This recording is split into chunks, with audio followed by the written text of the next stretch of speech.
Devo dire che Mogliano Veneto è stata davvero una scoperta.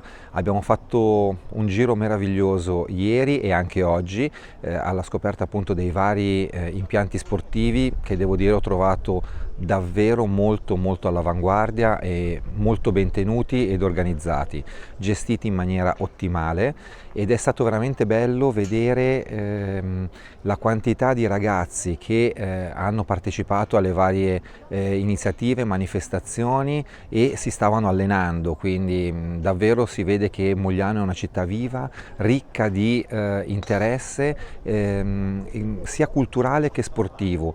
È stato veramente uno splendido biglietto da visita quello che abbiamo ricevuto ieri da parte di tutta l'amministrazione comunale, e ci ha fatto davvero vivere e sentire la città come una famiglia. Davvero abbiamo visto qualcosa di molto importante e molto proprio la presenza dei cittadini alla vita del paese, della città.